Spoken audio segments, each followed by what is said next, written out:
네, 이제 12장 계량적 자료 분석을 하도록 하겠습니다. 양적 분석에서 가장 중요한 것이고, 요 내용만 가지고도 책 한 권이야. 통계책, 알겠지? 다 할 수는 없고, 책에서 좀 미흡한 거, 또 이렇게, 아니면은 심플하게 해야 될 것들 해서 제가 알려드리도록 하겠습니다. 그러면 분석할 때 어떻게 자료를 준비할지, 통계 분석은 뭐 기술 통계, 추론 통계 뭐 이런 거 한번 들어봤겠는데, 그런 거. 그 다음에, 그럼 기술 통계 어떻게 하는 것이냐. 평균, 표준 편차. 벌써 골치가 아파지지? 표준 편차가 뭐야? 말은 들어봤는데, 그지? 네, 그거 이제 쉽게 설명드릴 거고요. 그 다음에, 추론이라고 하는 게 뭐냐. 그래서, 전체 모집단, 예를 들면 우리나라 전체 우울증 환자에 대해 다 연구하기 힘들잖아. 그러니까, 샘플 뽑아서 해야 되잖아. 그지? 뽑아서 거기서 평균, 표준 편차가 나올 거잖아요. 그거 가지고서 우리나라 전체 우울증 환자들에 대해서 추론을 한다고. 지금 얘기도 이제 나중에 그림 나와. 그런 거 하고 이제 가설 검증 이런 걸. 예.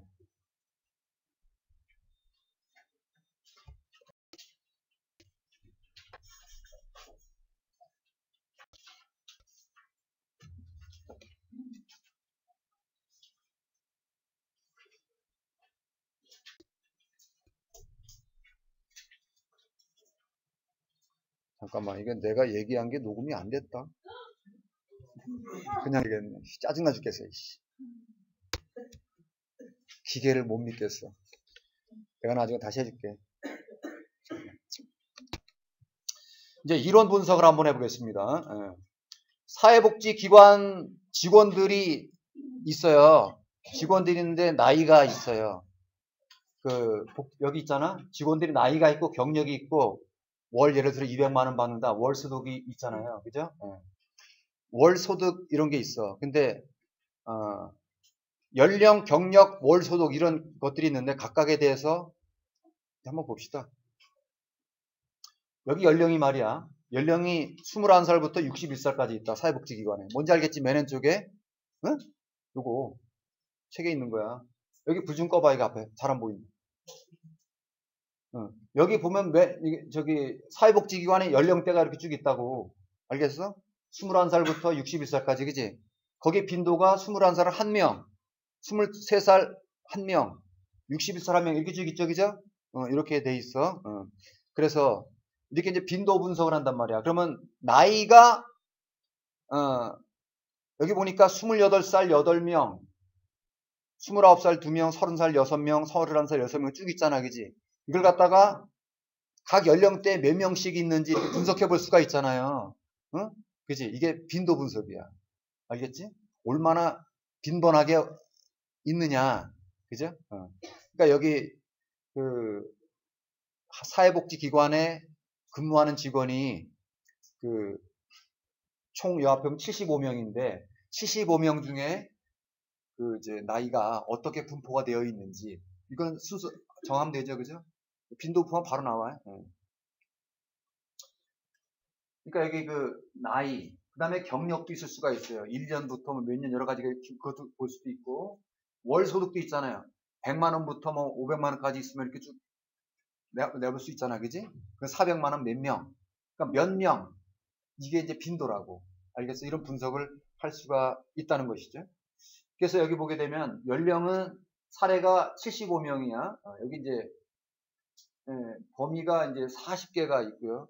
최소 나이가 21살, 최대 나이가 61살, 평균 나이가 31.75세. 알겠지? 표준 간의 그런 표준 오차는 좀 이따 설명드리겠습니다. 표준 편차는 들어봤지, 그지? 얼마나 퍼져 있느냐, 평균에서 이렇게 간격이 떨어져 있느냐, 이게 표준 편차였습니다. 근무 경력도 그렇게 되고 월 수속도 이렇게 볼 수가 있죠. 이걸 갖다가 SPS에서 보게 되면 여기 빈도 분석 기술 통계량이 나와 있어요. 그걸 다 클릭만 하면 딱 나와. 뭔지 알겠어? 여기 보면 연령, 근무 경력, 여기 월수도 이런 거 있잖아요. 그거 하나하나 눌러보게 되면 몇 명이지? 물론 그걸 갖다 엑셀에서 짜줘도 엑셀에서 쳐가지고 쉬어도 돼. 아니면 저기 여러분이 한 명, 두 명 일일이 세도 돼. 그러나 그럴 필요가 없어. 클릭만 하면 다 나오는데 몇 명 되는 거. 이걸 갖다가 빈도 분석을 할 수가 있습니다. 여기 보게 되면은 연령 하나에 대해서 이렇게 혹은 돈, 월급 그다음에 경력 이거 하나하나에 대해서 이렇게 빈도 분석을 할 수가 있겠죠. 그래서 여기 보게 되면 요거는 이제 그 학력별로 이렇게 파이 차트 같은 거 만들 수가 있어요. 네. 여기 보게 되면은 많이 봤죠. 여기 파란 거 대졸 이상이 45.3%, 대졸 미만이 고졸이 뭐 36%, 대학원 석사 박사 하신 분이 뭐 이렇게 18%뭐 이렇게 해볼 수 있겠죠, 그지? 이렇게 만들 수도 있고 이렇게 여기 또 이제 기독교, 카톨릭 종교 없은 여가 있는데 기독교인 몇 명, 카톨릭 몇 명, 불교 몇 명 이렇게 할 수 있겠죠? 빈도 분석을 할 때 파이 차트 원을 그림으로 할 수도 있고 이렇게 막대 그래프로도 할 수도 있고 뭔지 알겠니? 이렇게 할 수가 있다는 것이죠. 여러분들도 만약에 복지관에 가게 되면 이런 거 해야 돼. 데이터 집어넣고서 클릭만 하면 나와. 그걸 갖다가 그림도 그려줘. 뭔지 알겠니? 그 다음에 이제 변수 두 개를 갖다가 하는 게 교차 분석 말이 어렵죠. 교차에서 분석한다는 얘기야. 남자 여자 있으면 남자 여자 교차에서 분석해 본다. 뭔지 교차 분석이죠. 여기 한번 볼게요. 성별에 따른 조직의 비전에 대한 공감도 분석을 한번 해보겠습니다. 여기 보니까 예를 들면 복지기관에 대해서 비전이 있잖아. 비전에 대해서 남자들은 여기 보니까 공감한다. 8명. 그죠? 여자는 13명. 이렇게 돼요. 아니, 공감하지 않는다. 공감한다가 22명. 그죠? 여자는 32명. 이렇게 되고 있습니다. 여기는 보면은 남자가 30명이고요. 여자가 45명이에요. 이거는 통계를 정할 수 있겠죠. 몇 명이니까. 그래서 여기 남자는 공감한다라고 한 게 그 30명 중에 22명이 었으니까 73%. 여자는 그 45명 중에 32명이 공감한다고 그랬고 이 중에서 13명은 공감 못한다고 그랬어. 그러니까 공감하는 게 71%다 이거지. 그러니까 공감하는 게 대충 보면은 남자가 여자보다 공감하는 비율이 좀 더 높은 것 같아. 그지? 근데 이게 맞는지 틀리는지도 확인을 해봐야지. 그지? 이렇게 남자 여자 간의 교차에서 분석해 볼 수 있다. 뭔지 알겠니? 남자 30명, 여자 44명, 이렇게 총 75명이 있는데 이렇게 볼 수가 있는 것이죠. 이게 조직 비전에 대해서 공감도를 갖다 남자 여자 교차에서 한번 분석해 볼까? 뭔지 알겠지? 변수가 뭐니? 남자 여자 하나니까 두 개지? 이렇게 해보는 것입니다. 근데 이것도요. 여기 보면 엑셀 SPSS에 있습니다. 여기 보면은 여기에 행의 성별이 있어요. 그 다음에 열의 사명과 비전이 있거든. 그렇게 하나하나 집어넣고서 클릭하면 나와 이렇게. 뭔지 알겠냐? 클릭하면 나오는 거야. 요 데이터를 갖다가 갖고서 요런 그래프를 그린 거예요. 뭔지 알겠어요? 여러분들도 만약에 이제 논문 쓰거나 이렇게 회사에서 만약에 복지기관에서 뭐 남자 여자 조사하고 나서 분석을 해야 되잖아. 엑셀 이렇게 SPS를 돌려요. 그럼 이런 게 나오거든요. 요걸 조금 이쁘게 해서 이렇게 그리면 돼. 알겠지? 요거 이렇게 그냥 갖다 붙이면은 그 표로도 만들어져. 글자 폰트만 바꿔서 하면 돼. 알겠어요? 그 다음에 이제 그 다원 분석을 한번 해보겠습니다. 다원 분석. 이게 아까 남녀 이렇게 두 가지니까 그 이원 분석이었잖아. 3개 이상일 때 3개 이상 중에 여기 보게 되면 클라이언트의 헌신도 해가지고 1, 2, 3, 4, 5, 6, 7 문항이 있습니다. 문항이 있는데 그 문항이 있는데 사회복지사들이 그 고객들, 클라이언트들한테 얼마나 헌신해서 일을 하느냐라고 하는 문항이 7개가 있어. 뭔지 알겠냐? 올 때 뭐 이렇게 잘 쓰다듬어 준다. 뭐 이번 이렇게 뭐 친절하게 대응한다. 이런 질문들이 있잖아요. 그런 문항이 7개가 있어. 헌신도에 대한 질문 문항이. 그것들 있잖아. 이 응답한 그걸 응답자가 신뢰성 있게 잘했나 이걸 갖다가 분석해 볼 수가 있어요. 문항 분석을 할 수 있는데 좀 어려운 말이지만 크롬바 알파 코에피션트라고 그래요. 신뢰도 분석 따라합시다. 신뢰도 분석. 여기 문항 7개가 있는데 그거에 대해서 응답자가 제대로 잘했는지를 분석하는 거지. 여기 문항 7개니까 7원 분석이지. 아까는 남녀니까 2원 분석이었지.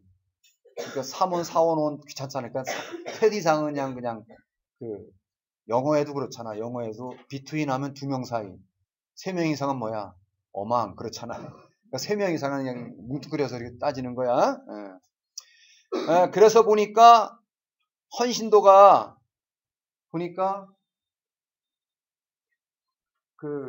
여기서 여기 이제 크롬바 알파 이런 걸 많이 이런 것들 여러 가지 있는 크롬바 알파 보게 되면은 헌신도가 0.805 여기 보면 클라이언트 7번째 문항에서도 0.801 그러니까 헌신도가 꽤 높은 거예요. 이거 보게 되면 0에서 값이 0에서 1까지가 있거든요.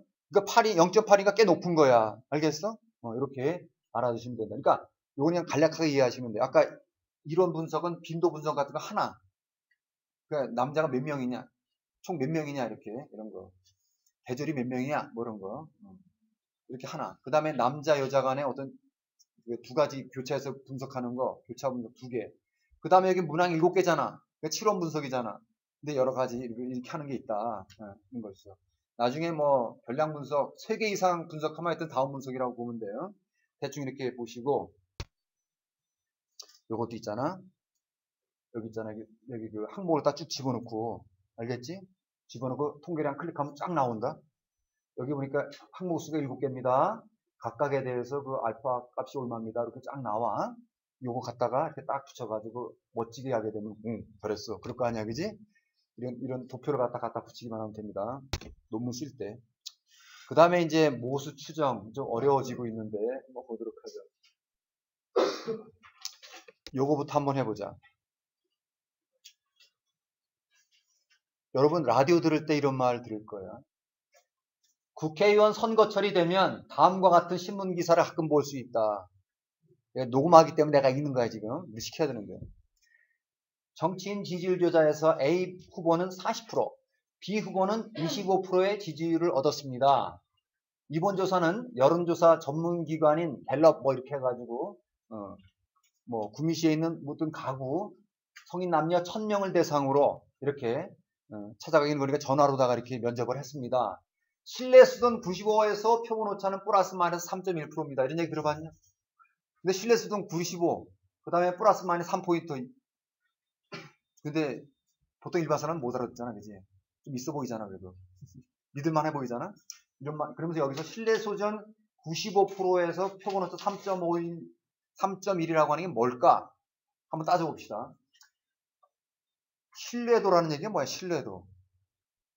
지난번에 신뢰도 타당도 할 때 신뢰란 말은요, 똑같은, 알겠지? 예를 들면 저울로다 이제 무게를 쟀는데, 내가 체중 70인데, 거의 비슷하게 똑같이 나와야 되잖아, 그지? 시험을 봤는데 거의 비슷하게 뭐 70점, 70점, 70점, 그럼 얘는 믿을만하게 이렇게 되잖아. 그지? 이게 신뢰성이지. 타당도는 뭐니? 타당도는 예를 들어서 여기 그 저울 있잖아. 저울 가지고서 내 키를 재면 돼? 안 돼. 내 키를 재려면 자루 재야 되잖아. 그러니까 저울은 타당한 게 아니야. 나의 재는데, 그지?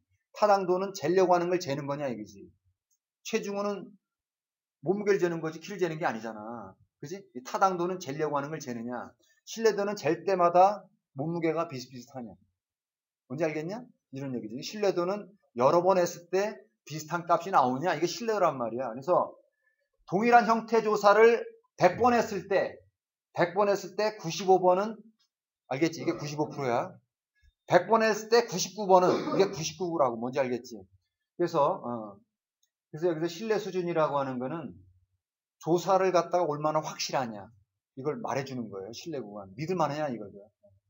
그래서 보통 100번 중에 95 이렇게 많이 하는 거예요. 왜냐면 통계학자들이 정한 가치가 있어.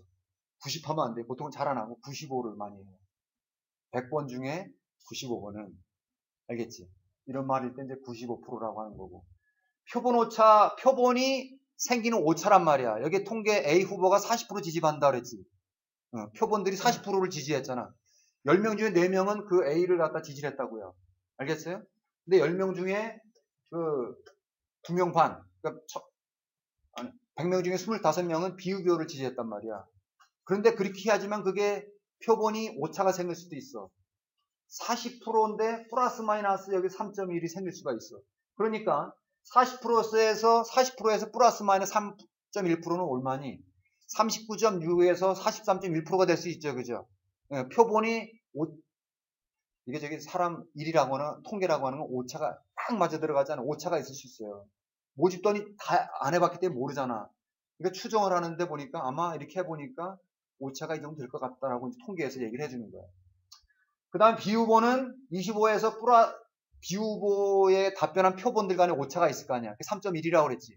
그러니까 이거 보게 되면은 21.9, 28.1 뭔지 알겠지? 25에서 3.1 플러스 마이너스 1하니까 이렇게 된다는 것이죠. 알겠냐? 그래서 신뢰 수준 95란 얘기는 100번 했을 때 95번은 뭔지 알겠죠? 그 다음에 플러스 마이너스 3이라는 얘기는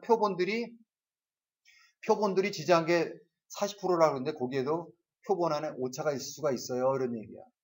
알겠지? 요거는 그 컴퓨터에서 딱 치면 나오는 거예요. 나오는 값입니다. 이렇게 이해를 하면 되죠. 그래서 이제 여기서 이제 구간을 정할 때 이거 전체 있잖아. 이거 그래프에서 전체를 갖다 보통 100으로 놓고 알겠죠? 이게 구간에서 전체 이걸 갖다가 모든 데이터는 이렇게 나열해 보게 되면 이거 평균이라고 그러면 평균 뒤에 좀 몰려 있어요. 알겠죠? 그렇지 알겠죠? 만약 평균이 70이라고 하면 70 언저리에 대부분 다 있어. 알겠어? 이게 이렇게 될 수도 이렇게 가운데 더 몰려 있고 아니면 이렇게 몰려 있을 수도 그렇죠, 그죠? 네. 하여튼 이게 퍼진 정도가 뭐라 그랬어 아까? 편차를 했지. 표준 편차 혹은 분산 이렇게 얘기했다. 하여튼 이걸 갖다가 요것도 다 합치면 알겠죠? 그 구간을 다 합치면 100이에요. 요것도 다 합치면 100이에요. 뭔지 알겠지? 근데 여기가 이제 95%라 했으니까 95%라 했으니까 여기 2.5% 여기 2.5% 이렇게 치는 거야. 알겠어? 양쪽에 이렇게 요건 좀 이따 이제 기강력 얘기 나오는데 좀 이따 설명을 할게요. 하여튼 전체 그래프 안에 들어가는 평균적으로 여러분의 IQ를 따져보게 되면 이게 평균이 100이거든. 100 뒤에 대부분 몰려있고 여기 뭐 80부터 120까지 쭉 이렇게 있잖아. 그지? 이렇게 늘어내보면 이렇게 돼 있다고.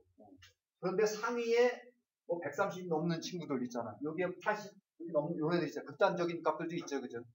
그런 것처럼 양쪽 그 극단값 거길 정할 때 그걸 갖다가 이제 기강력이라고 정하는 게 있거든요. 좀 이따 설명을 할게요.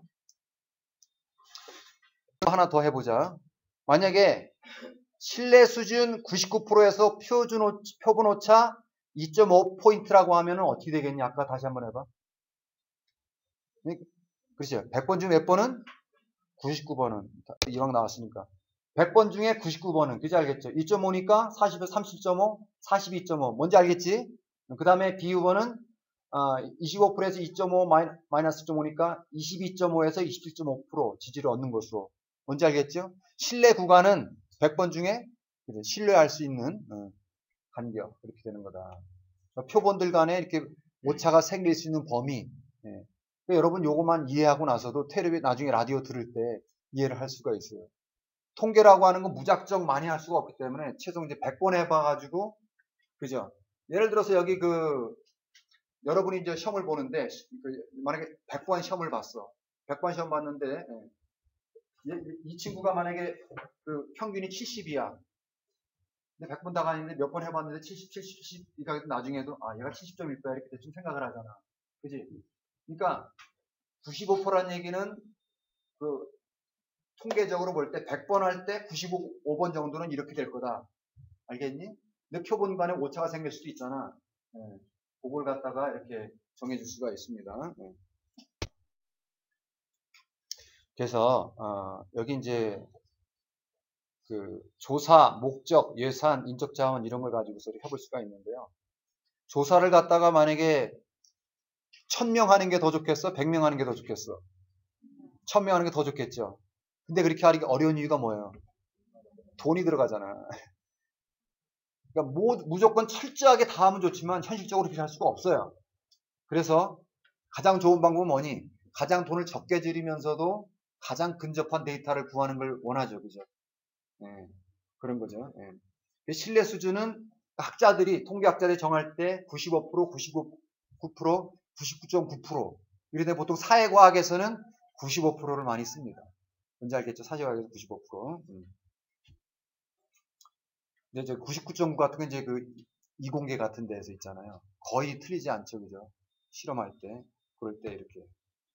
반복되었을 때 얼마나 자주 똑같거나 비슷한 결과를 얻을 수 있는가? 이걸 갖다 신뢰 수준이라고 하는 거고요. 오차의 폭은 아까 오차의 한계 3.1%다 하게 되면 오차가 한 표본들이 아까 40%일 때 3.1이면 그 37.9 뭐 이렇게 있잖아, 그지? 그 양쪽 안에 오차가 표본이 가질 수 있는 그 에라, 폭, 이런 거를 정하게 되는 것입니다.